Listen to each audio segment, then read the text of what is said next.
कर्नाटक के बेंगलुरु में आज से 5 दिवसीय एरोस्पेस प्रदर्शनी का आयोजन शुरू हो गया है। 5 दिवसीय चलने वाली इस प्रदर्शनी के उद्घाटन के लिए केंद्रीय रक्षा मंत्री राजनाथ सिंह राजधानी येलहंका वायुसेना अड्डे पर पहुंचे थे। वहीं साथ ही पहले दिन के कार्यक्रम के दौरान प्रदेश के उप मुख्यमंत्री डीके शिवकुमार भी मौजूद रहे। एरो इंडिया की इस प्रदर्शनी को एशिया की सबसे बड़ी प्रदर्शनी के तौर पर भी देखा जा रहा है। रिपोर्ट देखिए।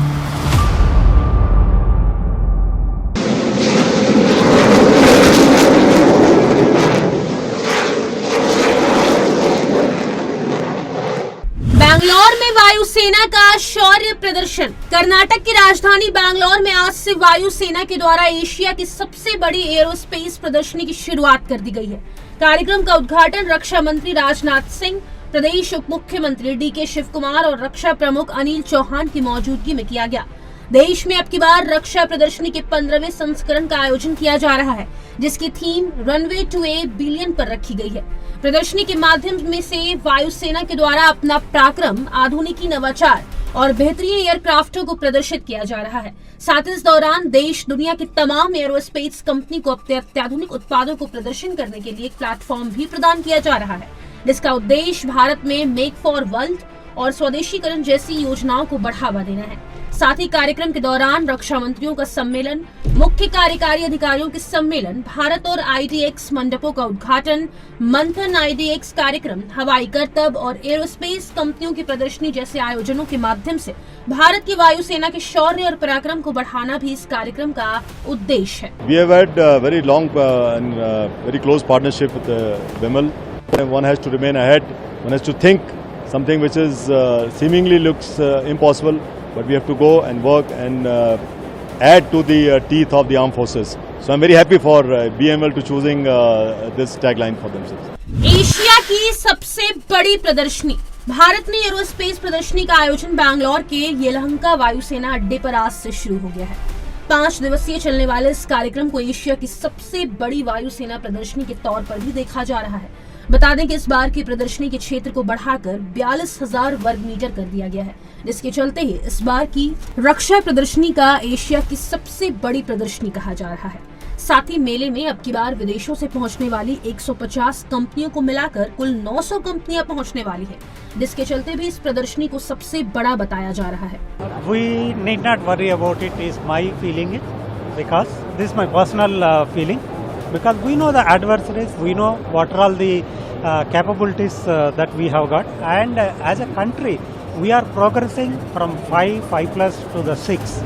So yes, there may be as a citizens of this thing, when our neighbors, when they are that particular news is coming, we may be little worried, but we should never bother about that particular thing, and then we should continue our development, and we will be supporting our tri services with all our indigenous technologies. किस किस को मिलेगी प्रदर्शनी में entry?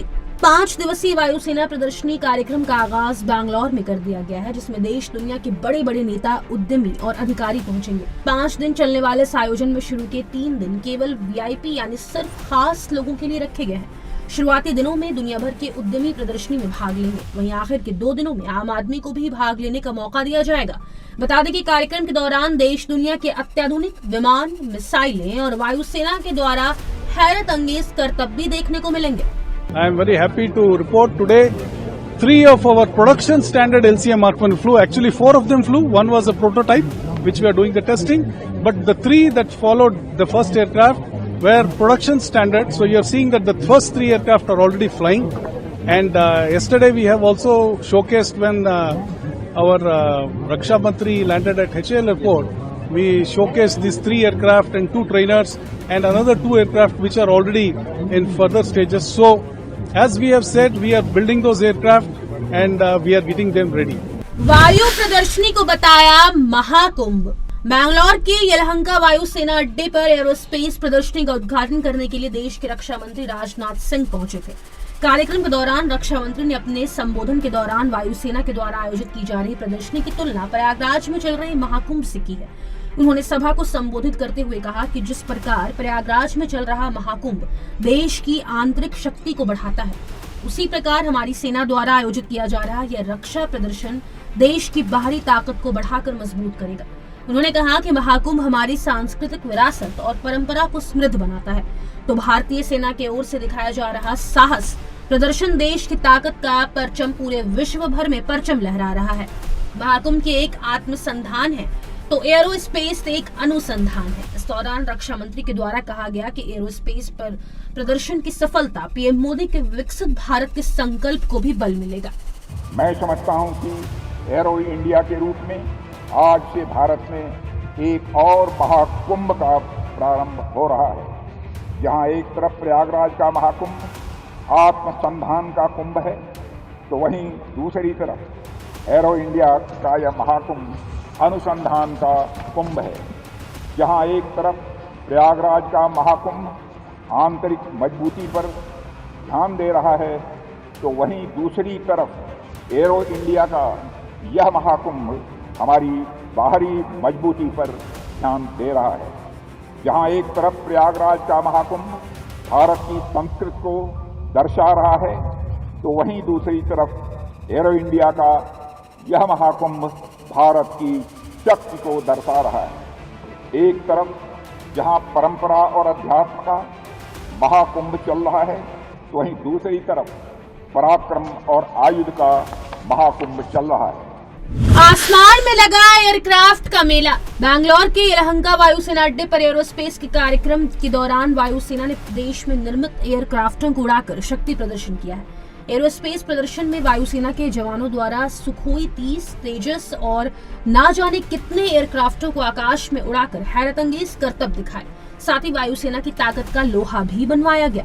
विमान प्रदर्शन के दौरान वायुसेना के द्वारा एयरक्राफ्ट को 360 डिग्री एंगल पर ले जाकर आकाश में 5000 फीट से भी ज्यादा ऊंचाई पर ले जाया गया।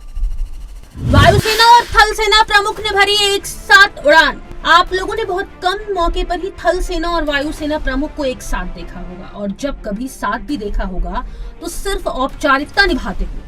लेकिन कल का दिन यानी 9 फरवरी देश के लिए ऐतिहासिक दिन रहा, क्योंकि कल दोनों सेना प्रमुख ने तेजस विमान में बैठकर एक साथ उड़ान भरी, और उड़ान भरने के साथ साथ वायुसेना प्रमुख ने विमान चलाने का काम भी किया। वहीं थल सेना प्रमुख उपेंद्र द्विवेदी उनके बराबर वाली सीट पर बैठे। वहीं कर्नाटक में आज शुरू हुए एरोस्पेस कार्यक्रम में भी सेना प्रमुख एक साथ नजर आए। वैसे आपको बता दें कि दोनों सेना प्रमुख पुराने समय से ही एक दूसरे के नजदीकी रहे हैं। सेना प्रमुख एनडीए की परीक्षा के दौरान भी एक साथ थे। वहीं दोनों सेनाओं के चीफ का एक साथ सार्वजनिक तौर पर दिखाई देना देश की सैन्य शक्ति को मजबूत करता है और देश की ताकत बढ़ाकर महाशक्ति बनाने की ओर इशारा करता है। Special desk ANB news.